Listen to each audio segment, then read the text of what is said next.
was like a slumber party, but I mean, it would get old quickly. I mean, I can't imagine doing that with you. Okay, I didn't say I wanted to do it with you. Little goatsy. Little goats, little cute little goatsy with big teeth. Huh? Little goatsy.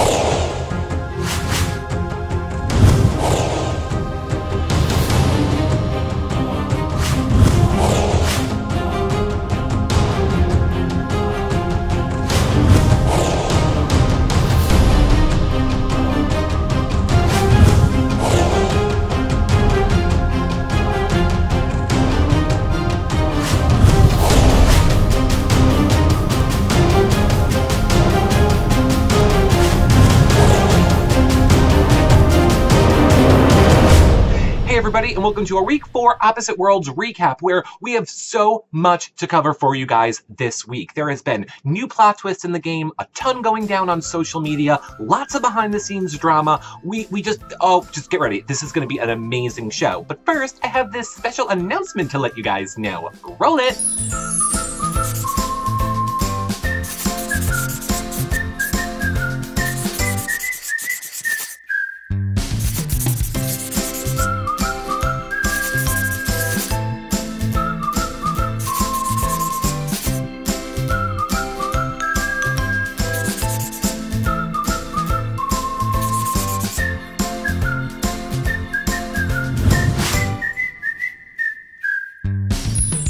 So, what do you guys think? Hope all you Big Brother fans will join us. Hey, you like Opposite Worlds, so you're gonna like that too, right? And hey, even if you don't, make sure you thumbs up and subscribe to this YouTube channel. It really helps support our shows, as does using that Amazon link over on the homepage of yourrealityrecaps.com. And of course, I am gonna be sticking the Angela interview into this edited show, as well as Danielle, but you guys would have seen the Angela interview days ago if you subscribe to our daily vlog. So, the link to that and everything else I'm talking about is below. Make sure you guys check them out, thumbs up and subscribe to that YouTube channel as well. Of course, all of our Opposite Worlds information, shows, blogs, everything is over at yourrealityrecaps.com/aworlds. And you can watch this show live. You're watching the edited one now, but you could be watching it live over at yourrealityrecaps.com/live show for all of our live show schedules. And hey, to watch the show live. But enough of this talk. Let's get into the recap. You know the deal. You can follow me over at Twitter. I'm at Reality Recaps. Hey everyone, it's John Richardson. So excited to talk about Opposite Worlds. The more I read, the more I like. You can follow me on Twitter at Comedy Jonah. So yes. We see that JR is hurt. I am over it. He is like Mr. Muppet McGee. I don't get him. I love him. I love him, but he's kind of like dumb as rocks. So let's just move to what everybody is talking about now, John. Luke revealed to us this week somebody is going home every single episode now. Are you shocked or not shocked? So shocked. So shocked. I am too. Because it's a short run, so they have to, right? They have to. It means I have to do a lot more interviews. I was like, hey, Opposite World. You should really smile when you say that. Can I have them back to back, please? No, I love them. I actually just did, like 5 minutes before we're doing this show, the interview with Angela that I didn't know was going to happen. So I really wasn't prepared. So that's going to be fun. Danielle? I mean Danielle. Who did I say? You said Angela. Well, that is because on the edited version of this show, I'm going to stick in the Angela interview from last week that wasn't in our show as well. So then you're going to be an interview behind? No. The people who are watching the edited version are going to see the Angela interview and the Danielle interview after the edited version of what everyone is watching live now. Gotcha. People don't care about our production notes. My whole point is, fun fact for all of you, when you're watching the Danielle interview, I had no questions ready. So, laugh along with me. I might have messed up what team she was on. And did you ask her what brand her nail polish is? I didn't. I was, my brain was I was like, oh my God, we're going live on our show. Oh, John muted. Come on, John. We want. Oh, look, John's gone. Look, apparently Athena is at off as well. What is Athena doing over there, John? It's where she lives. It is. It's where she lives. So, right. Whatever. Danielle interview coming up later. You guys are really going to enjoy that. So now, aside from the twist and somebody going home every single week, it all starts off with the Worldly Challenge. And we saw Team Kronos dominating this challenge until Jessie and Mercy. And Danielle has a lot to say about Mercy. Until Jessie and Mercy kind of mess up that whole board of challenges, and then it ends up making Epoch win. I loved it. I thought, Frank and Jeffry, and I love saying Jeffry, did really good digging those out. Frank is a huge competitor, obviously, and, a huge plucker with his eyebrows. But they did really well. They had a huge lead. And then Mercy and Jessie kind of, didn't they build puzzles as a child? I was shocked, but I was so glad to see Epoch win, and I'm so glad to see them in white. Well, so am I, because, Steve is cold and white. Anyway, right. I was a little bit floored that aside from just saying someone's going home each week, that Luke just also threw in there, hey, and whoever wins this Worldly Challenge, not only do you get to pick what world you're going on, but you also get to, either pick or give away a player. So Epoch ends up taking Frank. Shocker. Were you surprised by that? I wasn't. In fact, I would have been upset if they didn't, because it was such a smart move. They need Frank to win the Worldly Challenges to stay in the future. So it was brilliant, brilliant, brilliant, brilliant. One of the things that I was most happy about seeing Team Epoch now finally in the future was the heartwarming moment that SyFy and Opposite Worlds gave us involving beds that was the complete opposite of a Big Brother bed flipping with racist Aaron. I was literally tearing up watching that scene. There is something wrong with me, John. I was just like, oh my god, they all love each other. They have to drag the beds together because they want it just to be like when they were in the game. And I loved it. Clearly, by your face, I can tell you didn't. Go ahead. Well, I didn't cry over it. Yeah, but it's kind of like, like those people that they find living in the woods for a long time and they've been sleeping and huddled up, and then they bring them to civilization, but they gotta sleep together or under the bed just to feel safe. Uh-huh. No. I thought it was bizarre, but it was like a slumber party. But it would get old quickly. I can't imagine doing that with you. Okay, I didn't say I wanted to do it with you. I didn't say you did. I didn't say I was crying either. I said it was a little. I was a little teary. Maybe I welled a little. Is what I'm saying. You keep just drinking your water over there. So we find out basically kind of where we left off the previous week, that Jessie was the one that we as America are rewarding, and surprise, surprise, Jeffry is punished. And apparently by punish, that means treat him like a pig, throw him in some hay, and push him in a corner, which I could have been any He could have been a little goat, too. Little goatsy. Little goats, little cute little goatsy with big teeth. Huh? Little goatsy. I was shocked. I was shocked that, Jessie was, last week he was at the bottom, and he's at the top. I have to give him that, even though I don't want to, and even though I had to save face to you on Twitter, which, whatever, I can own it, but good comeback. That should have been a much slower see tap. the thrilling look on my face that I'm excited about that? Yeah, whatever. I was thrilled that Jessie won and is being rewarded, and I enjoy his strategy because his reward was to pick somebody to work one-on-one with, or to talk one-on-one with. I thought it was brilliant of him picking Frank to solidify that alliance and try and figure out a way, hey, how can we have this benefit both of us? But I'm not so sure it's the smartest idea. Again, I go back to what I said last week, all of these people should be trying to figure out a way to get Frank out. Stop trying to work with Frank. Figure out a way to get Frank out. I'm not saying I don't like Frank, but if any of the rest of you want to win this game, figure out a way to get Frank out. Well, I think it's kind of easy to figure out how to get Frank out. You know, excuse me, I got so excited. I almost swallowed my tongue. No, it's easy to get Frank out because they need him for Jesse. Once him and Jesse compete, and if Jesse's out, well, then Frank's out the next week. They only need him to get rid of Jesse.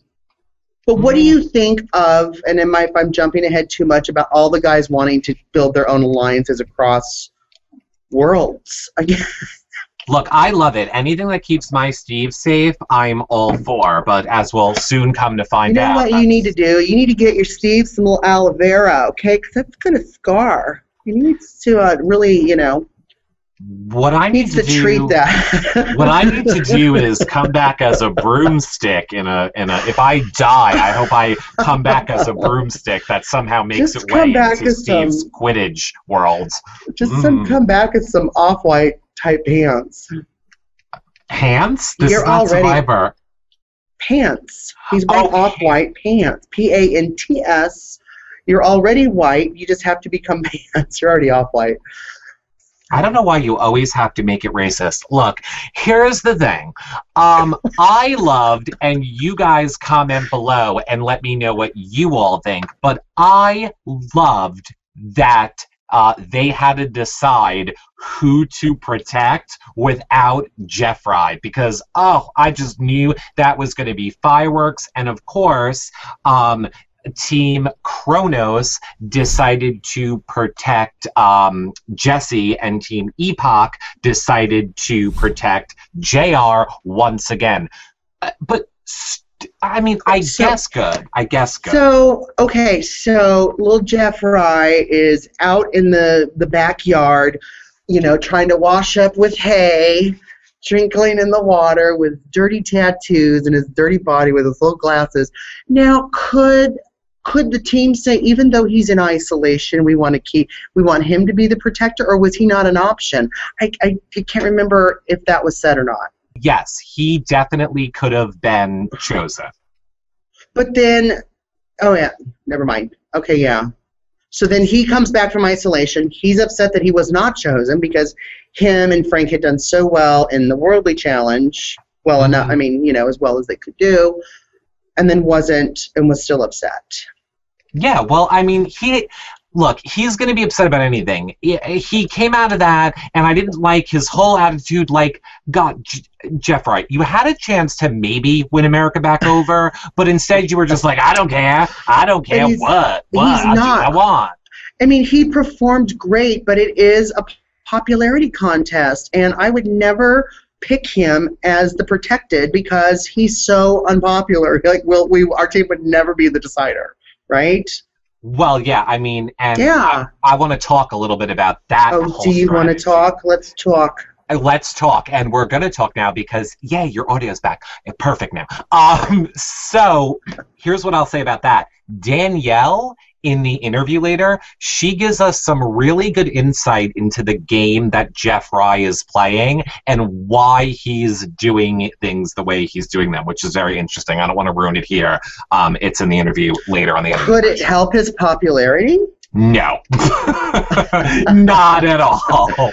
Not at all. Let's just say he's a product of reality TV. He is very much as if you or I went into one of these game shows and knew, like, these are the people that stick around. This is a good way to play it. I think he's making bad choices, but let's just say he lives and breathes reality TV, and he is playing a role, and we'll leave it at that for now. Yeah, let's talk a little bit about this process, because like I said, Kronos has decided to protect JR, and Epoch, I flipped that around. JR and Jesse are the protected, is the point. I think it's interesting how they're picking the people to protect based on America's vote. Like, they're protecting the people that America has said is our favorite. And that's a good strategy because I assume as a team, they're figuring if America has voted them as the favorite for this week, of course America will then also vote them to be the decider. But I don't know if that is such a great strategy. So you guys comment below and let me know what you all think. What do you think, John? The people that they voted was the right choices. I think they had a really good shot with Jesse becoming the decider, but do you think if JR wasn't protected that Jesse would have put him in to the Duel of Destiny? Because I think Jesse would have, and I would have. Yeah. So that's a better question. If you were playing the game, JR is on crutches, do you throw him in? You say yes? Absolutely. It's a game, and I think you get that. You're popular and you're broken. Bye-bye. Bye-bye. Yes, that's a brilliant point. Right. Why are you guys keeping around Mr. Popular, who's also broken and hurting your team? Who I love. Again, I get a lot of hate. People think I don't love JR. I think he's great. My initials are JR. I love JR. Well, but I would still throw him under the bus. If I was in the house with my mother and she was more popular and she was broken or 64, I would just push her down. Bye-bye. I'm not even falling into the trap of having that conversation again.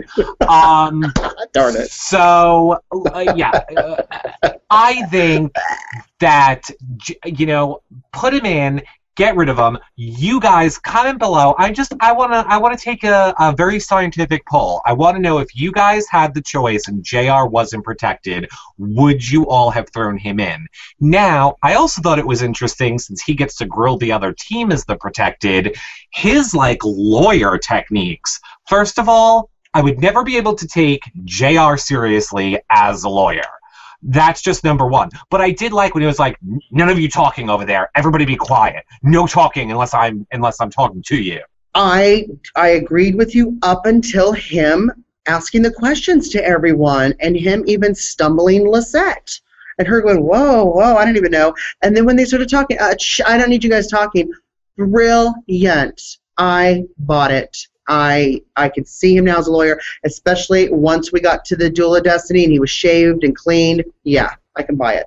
Absolutely. Well, yeah. I mean, they all looked night and day different when they came out of the past and went into the future. They all became hot and very cold and nipply. Who knew clean bodies could be so hot?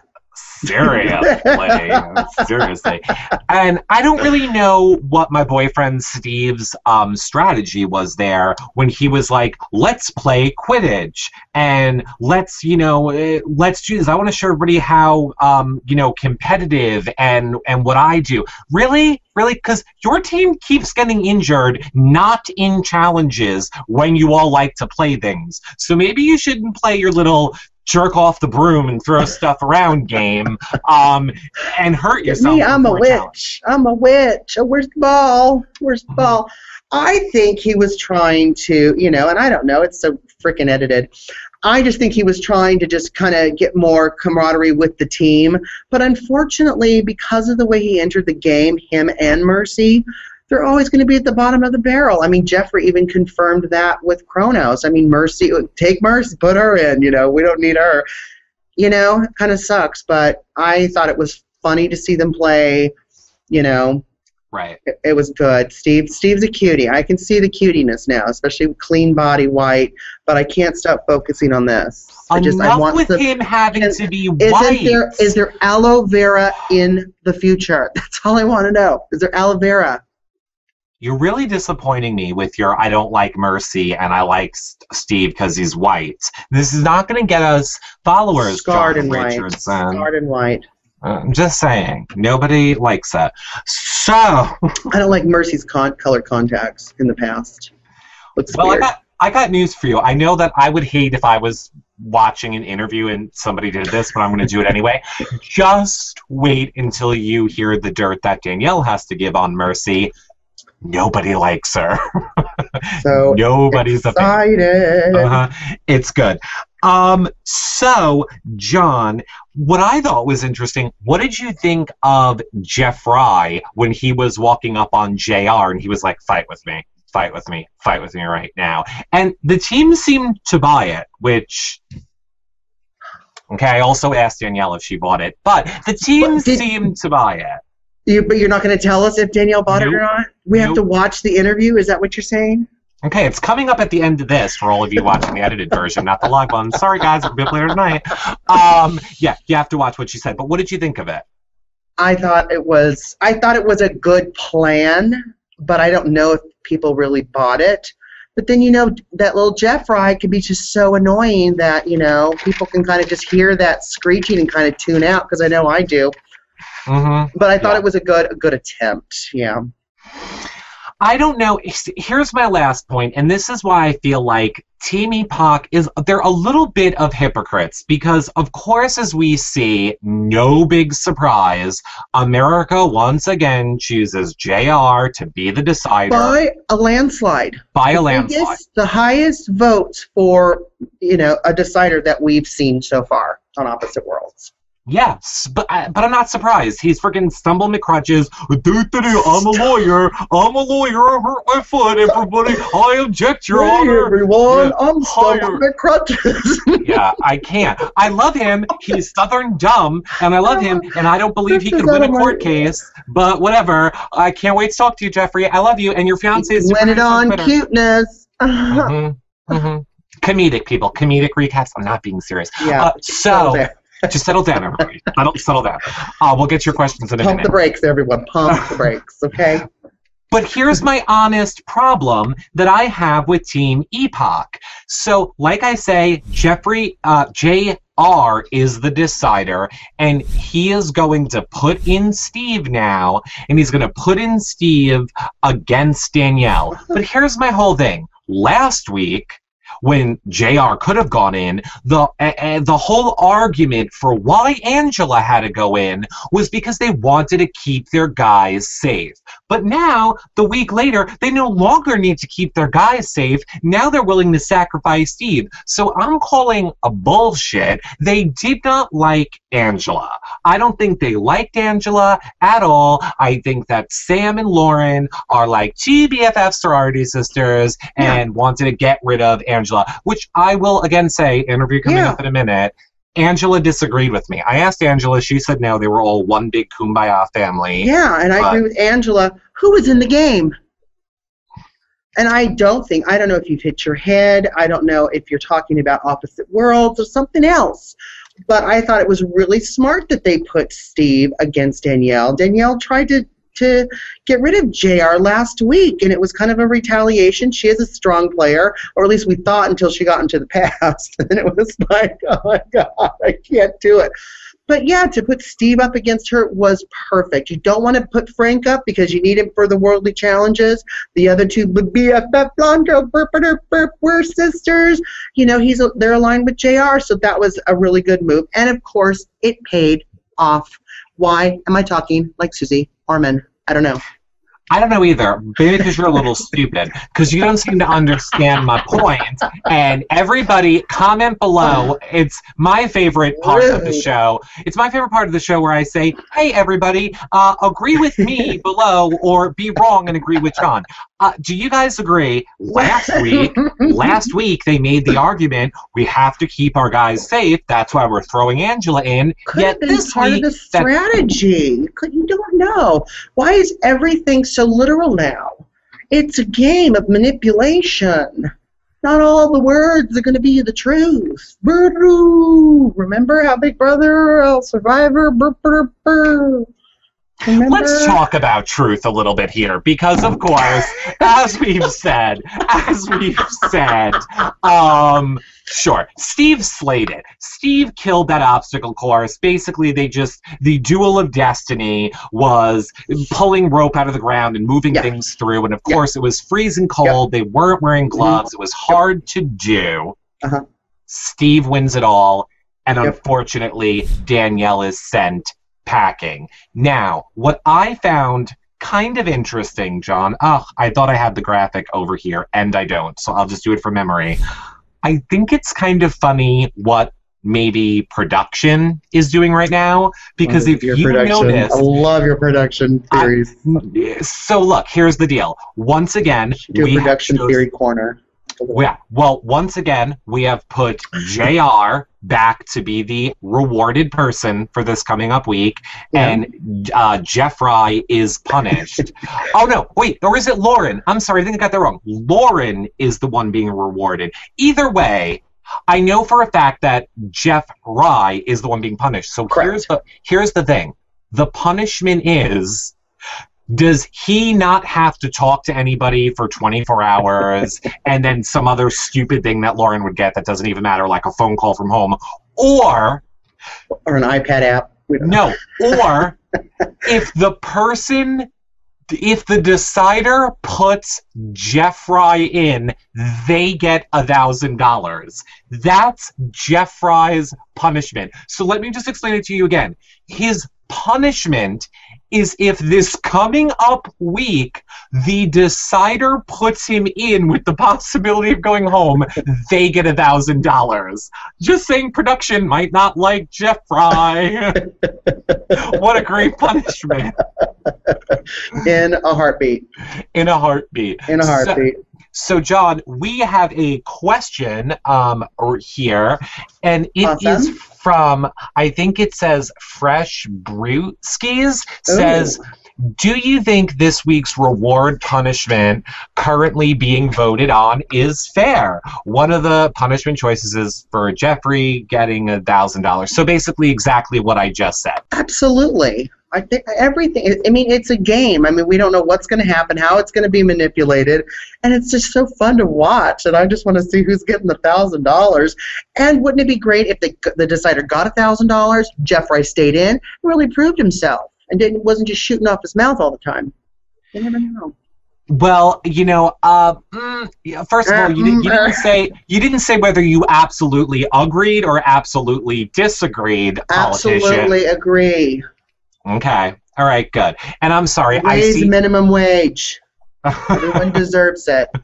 Here is a question from one of your favorites, Michael John. And Michael. He says, the girls in JR, I think, are a strong trio together, and Steve was there, but they got Frank, so Steve wasn't needed as much to protect. Yes. Okay, now, for everyone that doesn't know John, that, yes, means he doesn't get the question and just wants me to move on. I do, but I was saying that earlier. Okay, right. I'm a politician. Move on to the next one. JR's interrogation of Kronos was fun to watch. He's a lot smarter than he's letting off. It did. You just said, I can't buy him as a lawyer, and I couldn't either until he did that. And Michael sees that too. Maybe we should bring on Michael, and he can talk, and, you know. Maybe you and Michael should get a room together. Maybe we should bring Michael on as the decider. Michael, talk to the side. Comments below. John, first of all, to clear it up, what I said was I could never take JR seriously as a lawyer because of how he is on this show. Again, he's like a lawyer. He's like a cross between a Muppet and Forrest Gump. Remember, we did the whole like, I object, Your Honor. I can't do it right. So, no, I think he'd be a horrible lawyer. But, you know, if you watch The Good Wife, there's all kinds of lawyers. You know what I mean? Even little Muppet ones that are really good. No, I'm a gay man and not 40, so I don't watch The Good Wife or whatever. I only watch SyFy shows. Go be by yourself for a second. I'm going to pull up our last comment. And hashtag I hate you. Go ahead. Go ahead. That's not nice. I'm sure our followers are voting you as punished. Mm-hmm. John Rye? Just call me John Rye.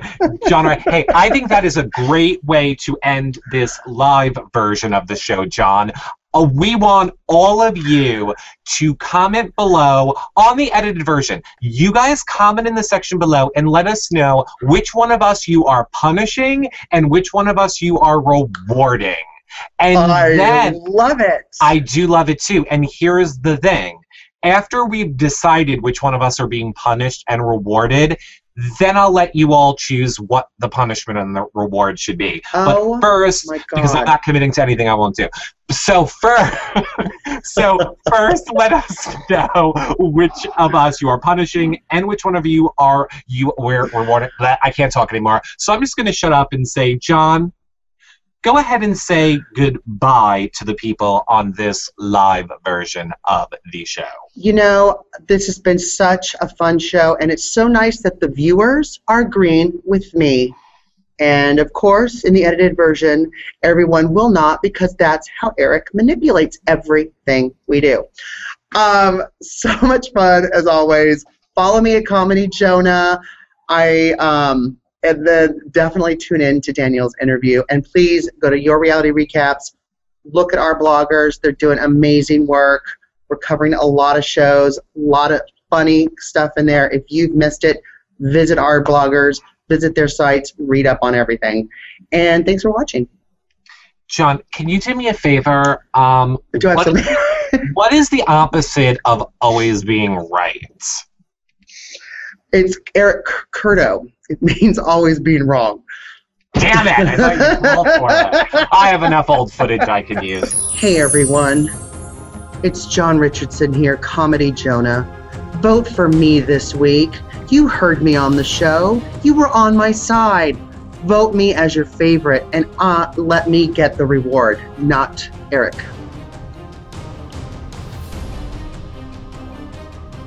You're right, John. They all did watch the show, which is why I know they're going to vote for me to be rewarded. Because I actually do like them, all of them, unlike you, who only likes the white ones. Racist. Well, John, it has been one crazy-ass week on Opposite Worlds, but I think we need to go a little bit to the source and talk to Danielle and talk to Angela, who our interview was delayed with last week. Of course, like I said earlier, if you guys had subscribed to our daily vlogs, you would have seen it right after we did the interview, so you should really check those out, subscribe to that YouTube channel, thumbs it up too. But here's what I'm going to do. First, we'll roll the Angela interview from last week, and then we'll go right into the Danielle interview, and then we'll be back to wrap it all up and say goodbye. I mean, or not, or maybe we won't, but I'm pretty sure we will. Okay, so roll those interviews. Hey, Danielle, how you doing?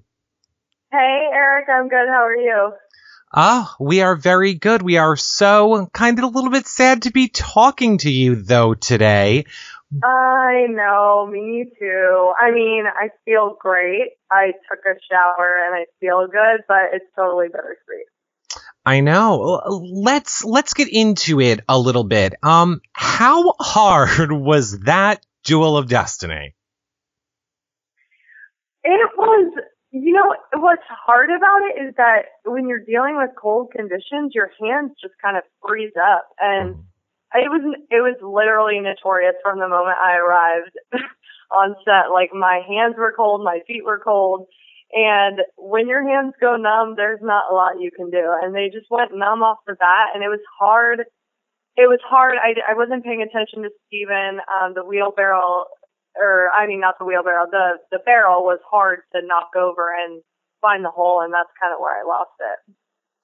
Now, did you know that your team was going to be sending you in? Because it kind of seemed like you had a clue, but then maybe we weren't really sure from watching it. Yes, I knew that, my own team wouldn't send me in, I knew that, but Team Epoch, I knew that JR would send me in because I was going to send him in last week.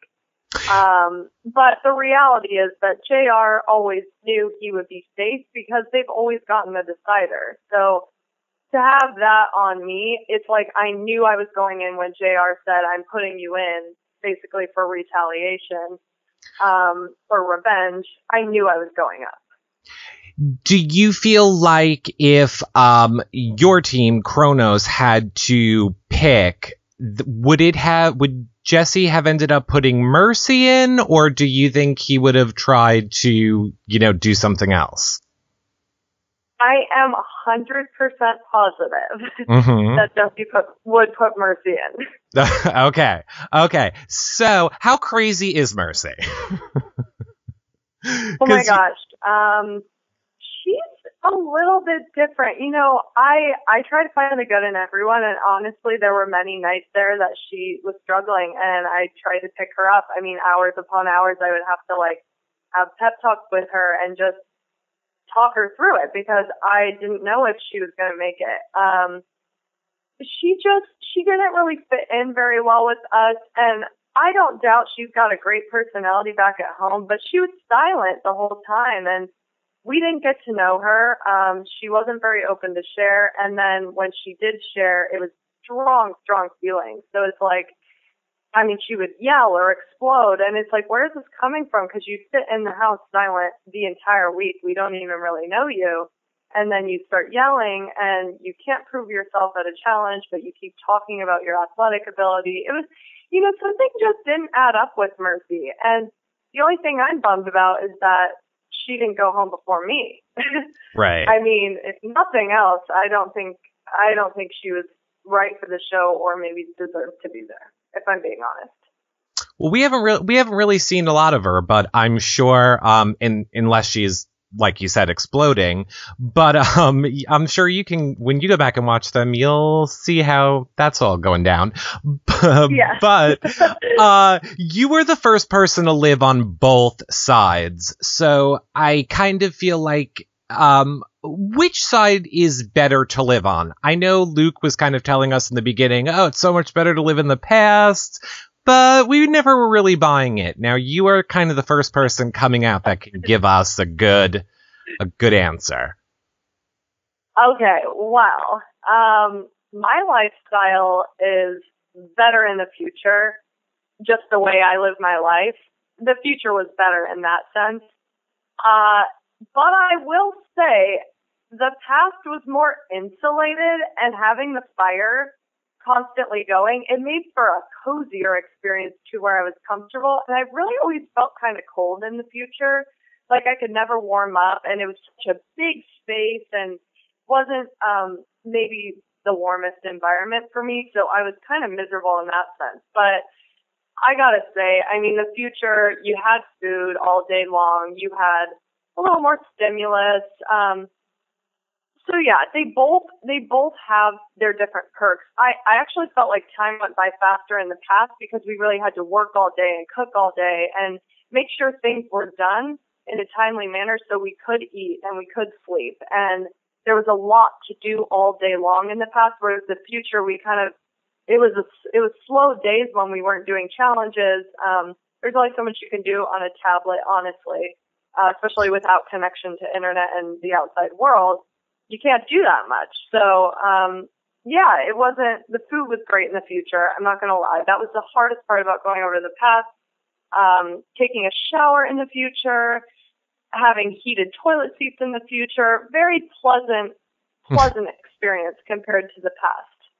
That's why you guys should have kept Rachel around. You know, she is like a big tech guru.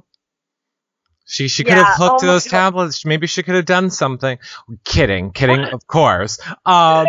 So we actually have a Twitter question from Michelle, Redhead34, who says, Danielle, if you had to choose a player from Team Epoch to align yourself with, who would it be and why? Current team, like now with Frank, or before? Let's go with before. Okay. Gosh, I would probably say if I would align myself with anyone, it may have been Lauren. Lauren or JR, actually. But I never wanted to form an alliance, and you would see that in my personality from the game. I just never wanted to go that route, so I avoided it. Were I to play the game again, I might think differently. So in that sense, I would have probably formed an alliance with one of their power players, which was clearly seen through the glass, Lauren and JR. And sometimes even Lauren seemed like she ran the ship, and JR followed along and kind of just would do what Lauren said. So, yeah, right. Lauren. Well, let's talk about somebody who you're definitely not in an alliance with, or so it seems, Jeffry. Our little Oh, Jeffry. that's right. Yeah. Oh no, we call him Jeffry since he doesn't like to spell it with an E. Um, did you know how much of an alliance that he had with JR and that he was, let's say, throwing food to him over the wall and, really working that alliance in the game? Or were you guys really oblivious to that? Oh my gosh, we were far from oblivious. I was far from oblivious. Well, you caught I him. knew how Jeffrey played the game the moment we walked in there. I could sense it about him. I don't know if this is an overshare, but he watches so much reality TV that he like can mold himself into whatever character he wanted to be and that he thought was necessary, which isn't even telling of the person he is in real life. It's an act. It's a game. Right. So, I mean, no, I was not oblivious. I called him out most of the times on all of it. He knew my stance on it, and his only response to me was like, you play the game your way, Danielle, and I'll play it my way. And I can respect that. To each their own. Everyone has a different way of playing the game. Jeffrey's way of playing the game is let's go as long as possible without having to do jack shit physically or in the duels, and let me see how many alliances I can form to carry me through the end. At the end of the day, we know this is a physical challenge, so I'm not even concerned that he will take it all. He won't. He can only get so far with his gameplay, and I don't think it's going to take him to the end. Oh, okay, because I thought you just said that he'd take it all. So no, you don't think he's going to win. Who do you think is going to win, or who are you rooting for to go all the way? No, Jeffrey will definitely not win. Of course, I'm going to root for my girl, Lizette.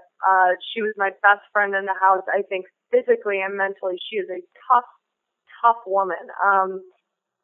She has a bubbly personality that comes across maybe a little bit strong on camera, but I know her in such a different way. I'm rooting for Lizette. Do I think realistically she'll win? Probably not if it's up against Frank. I do think Frank will come out victorious. If any part of the final challenge is physical or even puzzle, I just feel like Frank will pull through till the very end. I do. Did your team ever consider doing anything to get Frank out? Like, did you always want to keep him around, or was the thought process ever like, maybe we should throw something, maybe we should do something to get Frank out, because it does seem like, everybody feels like they can't beat him in the end. Yeah. You know what? I never got to that point in the game. Was it always lingering on my mind and probably everyone else's? Yes. I mean, ultimately, of course, I knew if it came down to me and Frank at the end, like that would be an issue.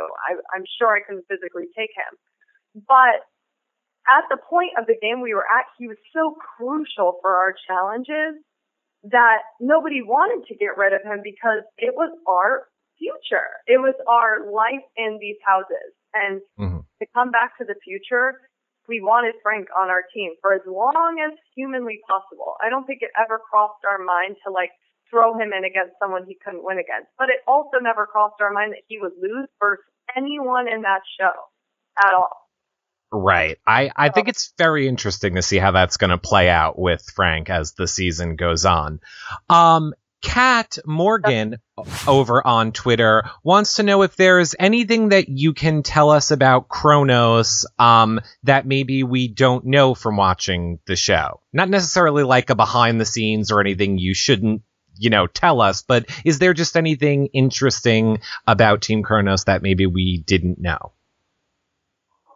I would say the one thing about Kronos that people don't see is everyone just thinks we're so spoiled and we get that rap of being like, well, we entered the future and everyone just thinks we're spoiled and we don't deserve to be there. But ultimately, it's like we didn't choose to enter that way. It happened by sheer chance and luck. So just because that happened doesn't mean we aren't fighters, doesn't mean we don't have good personalities or stories behind who we are. And so it just sucks to have that on your back every single week, and we're fighting with America we're fighting to try to get America to like us. when they just don't like us. We're not the underdogs. We're not living in the past. We've been living in the luxurious future, which still poses problems. So, with that being said, I would love America to know that there are good people on that team. I mean, they genuinely are like my family. I would consider them lifelong friends, regardless of the show. They each have stories to share, and it would be awesome to have America see that. Well, I'm sure you'll see when you go back and watch the show. I don't think that America thought that about you guys. We know that you were hard workers. We know that you made strategic moves to stay in the future just on a nutrition level and stuff like that. I think what may have hurt you guys a little bit as a team would be Mercy, Jeffry, and Jesse. But Yes, and yes. Yeah, social media if it were loves...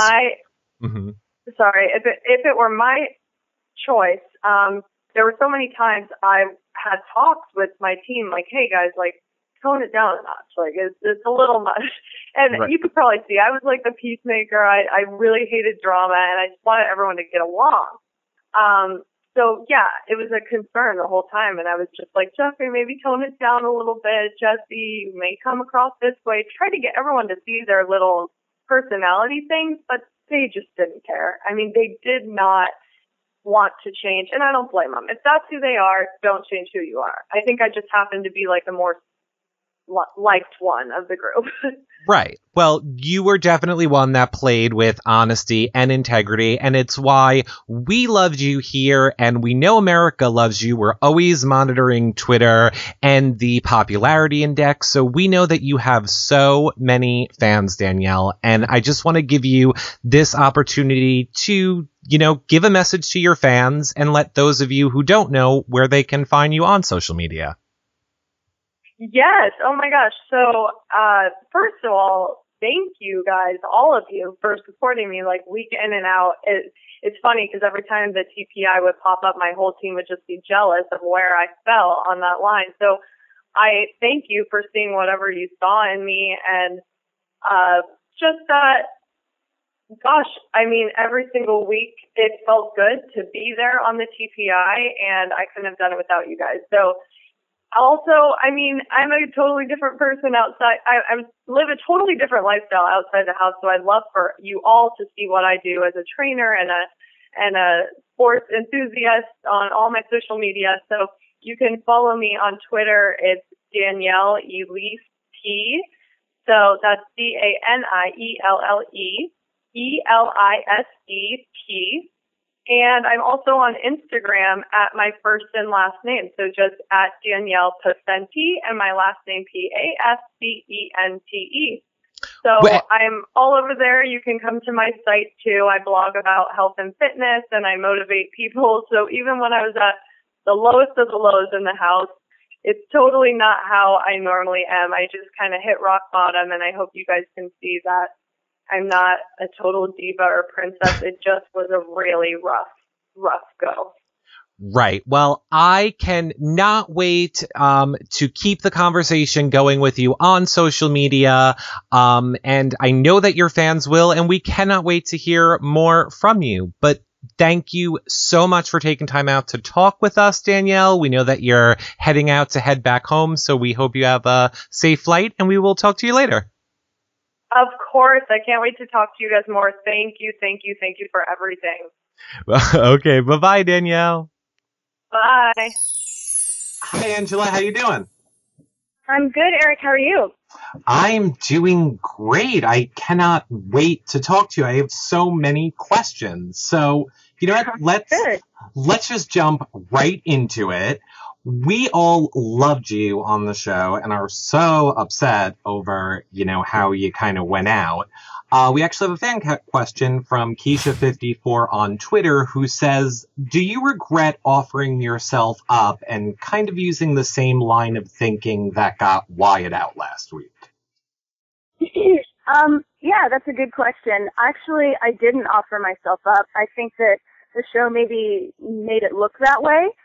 But I very much did not want to go into the duel, the first time or the second time. The first time, it kind of just felt like this is, something I have to do. Someone's got to go in there first. And I felt pretty confident against Rachel, but it wasn't something that I really wanted to do. And the second time, I definitely wasn't for it. I thought, hey, I've already been in there once, and, someone else needs to take their turn and try to take one for the team. But they put me in. They said that they wanted, if someone was to go on the team, they didn't want to have 3 girls and a guy. And JR and Steve were the only guys left because Wyatt had, gone. So, since I was the smallest, aka weakest, they thought they would put me in. So I could tell right away that I was going to be a target on my team, and that I felt like they were going to try to put me in every single week, because I was the smallest. So I decided to go for Frank because I felt like that's the only way I could actually get them off my back. If I was to win, then they would have to make me the protected, or they would, have to, kind of value me on the team. So I decided to kind of have, big risk, big reward, and unfortunately it didn't pay off. It wasn't like you were accepting or offering yourself up. It was more just you're accepting the situation and you want to go after Frank since you're kind of being put into it. Yeah, that's exactly right. I mean, the one thing that we did say, Sam was a protected, and she said, I want whoever is going to go into the duel to know beforehand. With Wyatt, it was a bit of a surprise. But, this time they wanted to at least have it all on the table so the person could, mentally prepare themselves. So they told me that they were choosing me to go in. And so I wasn't a fan of that, but at the same time, you can't change it, so you kind of have to deal with it. So then, I chose to go for Frank. Right. Now, I'm curious, why did you choose to be chased in that Duel of Destiny? It definitely seemed like the harder of the 2 options, simply just because being the chaser, you could stop and take a break if you wanted to. But was it just, you know, emotions? It's interesting.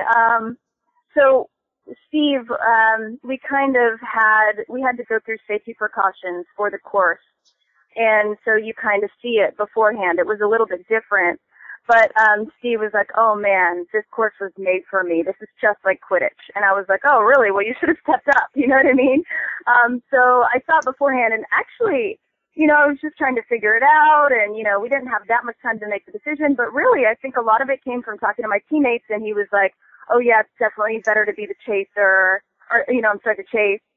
And so I just kind of thought with my size, that I might be quick and be able to stay away from Frank, and that if it was the other way around, if I was chasing him, he's, so big and fast, he was on a minor league, baseball team, and I might not be able to keep up with him. In hindsight, it might not have been the best choice, but at the time, that's kind of what I thought was the best choice. I was nimble and I could try to stay away from him, so yeah, that's what I went with. Valerie on Twitter wants to know, did you know that the pillars could fall?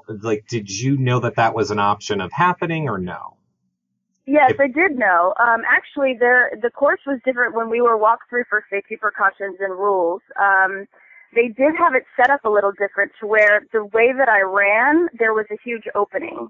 So I kind of just had expected there to be an opening there. I did know that they could fall, and that was actually one of the things that, the person who was being chased could kind of run through those and push them down behind them and kind of make some obstacles for the other person. But it ended up happening the other way, where Frank came at me and pushed them towards my direction, so it made that even harder. So, again, things didn't go as planned, and definitely not the way that I saw it in my head, but what can you do? Well, let's backtrack a little kind of to what you were saying before, because I know for me watching the show, it kind of seemed like Lauren and Sam almost shunned you a little bit. And that goes to another question that we have from Michelle on Twitter, who says, how did you feel about Lauren choosing Sam to join her for the reward? From the beginning, both of them were, good girls, and we actually live in a similar area, all of us. So, we had, chats and this and that. But I'm a little bit older. They're both 27, 28. And I don't think that they were shunning me. It wasn't something so negative, but I do think that they bonded together very quickly. That they were really similar personalities, and, they just really, really kind of clicked. And so from the very beginning, I could tell that that was kind of the thing. I don't think that they were excluding me, but, just naturally, they, just really got along together and were joking together and always chatting and this and that. And I might be a little bit more calm, a little bit, older, a little different perspective on some things. So I think that was kind of just a natural thing, but they were never negative. So I don't want to, say negative things about them. Okay. What was it like living in the past? I know we keep hearing that there's all these advantages to living in the past, but we're just not seeing them. So do you feel like it was an advantage being in the past versus the future, perhaps with the popularity index or... No. I don't think there's any advantages. I mean, the one advantage is that you get really close with your teammates and there's certain barriers that are broken down. Like you have to get really comfortable really fast because you're sleeping together. The eating situation is not great. It's not clean. Nothing is, comfortable about it. So you end up kind of bonding over your discomfort. We actually, bathroom talk was like a big part. Like we'd high five each other if we'd actually have a successful BM, as gross as that is. But, because there's so much uncomfortable stuff going on, it's like, the little things like just survival starts mattering. So in that way, it was, we bonded more, and you would think that there's more communication and more team building and things like that come out of it. But nothing is an advantage to being over there. It was actually, when I watched it on television, I feel like they are not even showing how bad it is. We're, cooking with rusty axes on, old rusty vintage pans that I feel like were never actually used for real use. There's pieces of whatever in our food. Everything's dirty. Your fingernails, under your fingernails is never clean. It's very uncomfortable sleeping on hay bales, and that's like the most comfortable option that we had. Your back's all, sore and out of sorts because your body's been in all these strange positions. The weather there is so cold, and we're always kind of fighting to stay warm, and everything's just a struggle. And, you never feel clean. You never feel refreshed. We go and do these duels. Sometimes we get wet. We get really cold. We get really dirty, whatever it is. And you never come back from that. You just have to go back into the cave. So I actually feel like it's worse than even they show. Wow. Well, I agree. I'm not seeing the benefits of being in the past. But let's talk a little bit now about the food situation. I'm sure since you've been out of the house, you've kind of seen how Jeffry has been giving food to JR on your team. How do you feel about that? Yeah, I didn't realize that they had an alliance. That was a big surprise for me when I watched that episode. But I will say that Jeffry, from the very beginning, it's funny that he made his little comments about bitch, because he was trying to talk to me through the glass wall and throwing things over to me and some of the other players as well from the very beginning. He especially seemed like trying to be nice to me and make a friendship there. And I just didn't really trust him, and I didn't really want to have any part of it. So that's maybe why he went and said bitch. But he was throwing over stuff to a lot of us, although not to the extent as he was with JR. I mean, the sandwich and the container and everything was definitely more beyond. I think he threw over like a Cliff Bar to one or two of the other people, and I think he was playing the card of I feel bad for you guys, and trying to give us little things here and there as much as he could. So. Right. Well, that's definitely interesting. Did you know how much America has been impacting the game with the popularity index, and did you try and change your strategy at all because of that? I didn't realize, we kind of were learning as we're going into the show. From the very beginning, none of us thought that this was the show that we were going to be on. We all thought that it was a show called The Fierce Competitor. So this whole scenario was a huge surprise. And so, we found out about the Twitter popularity index, and it's an interesting thing. It does matter. What I think it does is actually cause the team to make certain decisions based on certain things. So, for me, I was 8th that week, and so that was actually an excuse for the team to not make me the protected, because they're like, oh, if you're, you went from 2 to 8, and so if we're trying to, get America's vote, that might hurt you. So that was kind of their excuse for not making me the protected after I won the duel. But yeah, I mean, I think that it affects it in the way the strategy of the players in the game, and it's nice to get the certain rewards and everything else. But yeah, I mean, in a way, the week that I was up, I was, you know, maybe a certain part of me was wishing that the vote would go the other way so I wouldn't have to go into the duel and I could stay in a game a little longer, you know? Right. Well, now that you are unfortunately out of the game, who are you rooting for to go all the way? That's a very good question. You know, there's different players that play the game a different way, and I guess everybody has different strategies, and, you know, I guess you can't hate. But mine was a little bit more like having integrity, being authentic, trying to really make decisions for the team, and eventually you might have to turn on players or, you know, tell a lie or something like that. But I was really going to try to avoid that at all costs.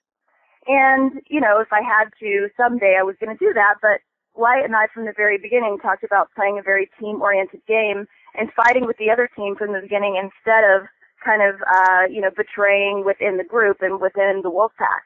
And I feel like Charles kind of was in that frame of mind as well. So that was the game we wanted to play.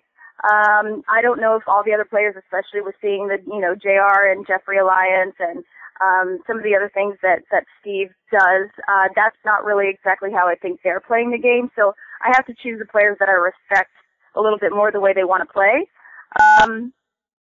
I think probably on my side I'd be rooting for Lauren to win. I thought she was a good girl, and, you know, I think she's kind of remaining a little bit neutral, but still kind of staying in the spotlight. So that would be on my team. The other team, you know, I guess it's easier to say who I wouldn't want to win. And I'm not, you know, super big. I mean, JR is playing the game, but he's playing a little bit of a sneaky route. Some people might really respect that, but it's not my, you know, forte. And then Steve, he's super sneaky, super strategic, and I just really don't trust him. So, you know, that's another way to play the game, but I wouldn't be rooting for him. And, you know, on the other team, Jeffrey, obviously not a fan of the way that he's playing the game. You know, Jesse's interesting. He's an interesting cat. He's in some ways kind of annoying and always thinks he's right. But at the same time, I think he's trying to play the game with some honor. And he's willing to go into challenges. That's another thing. I don't love people that are just at all costs avoiding going into the challenges. It's a challenge game. That's the original game we thought we were going in, to the fierce competitor. So you know you got to go in and fight. Danielle actually came to us, and I think that was even on the show. She spoke to us about playing with integrity and that type of thing, and that was really nice. And we, you know, that was very likable. But at the same time, that evening she told her players on her team two different things, so she kind of went against that. So yeah, I have to say maybe Jessie, Lauren, those are my favorites in the game right now. Well, you are one of our favorites here, Angela, and we, like I said, are so upset that you are out of the game, but you have tons and tons of fans on social media. So to wrap it all up, can you let your fans know where they can find you on social media, and do you have any message you want to say to them? Absolutely. I am so appreciative. It's so amazing to hear, you know, the support that I saw when I came out, and that just makes me so happy. You know, I feel like I didn't stay in the game, and I didn't, you know, win the prize or even get to play as long as I wanted to. But the fact that there are so many people supporting just makes me so happy and so proud. So really, I could not be a happier, you know, person for that reason. If anyone wants to find me, I have Twitter. My Twitter is /I'm Angela L, spelled I, M as in Mary, Angela, and then L, like my last name, Lima. And then I have a Facebook page that is kind of my Opposite Worlds Facebook page, and I really want to keep all the chatting and everything there. And I'm so happy to talk to anybody and friend anybody that wants to reach out to me there. And that's facebook.com/I'm Angela Lima. So close to the other one, but the full last name instead. So I am Angela Lima on Facebook. So they can definitely reach out to me there. Well, great. We look forward to speaking with you again, and thank you so much for taking the time to talk with us today, Angela. Absolutely. Thanks so much for having me. All right. Bye-bye. Well, that about wraps up our show for this week. We really, guys, hope you enjoy our Opposite World show, and we hope you'll be tuning in for our Valentine's Day show this Saturday night, because, hey, we also have a huge mega announcement we will be doing then. You're not gonna want to miss it. And, of course, if you want to see all of our Opposite Worlds content, chat with us live during the shows, hey, we are, like, super popular. We're getting, like, hundreds of retweets and favorites on Twitter when we're chatting during the show. It is so much fun. Of course, our blogs, our recaps, our 30-second recaps, which are super amazing too. All that stuff is over at yourrealityrecaps.com/oworlds. If you want to watch any of our shows live, you can see them at yourrealityrecaps.com/live show and get the schedule. And of course, for the 9 billionth time, please, please, please thumbs up and subscribe to this YouTube channel. Share it with your friends. Same thing goes for our vlogs. And use that Amazon link if you have to do any online shopping over on the homepage of yourrealityrecaps.com. You guys don't pay anymore. You just click the little Amazon link. It takes you to Amazon and do whatever little shopping you guys are doing, and then we get a little bit back. It really helps us out. So, okay, until Saturday, which is probably tomorrow when you guys are watching this, we will see you guys all then on our Valentine's Day show. Bye for now.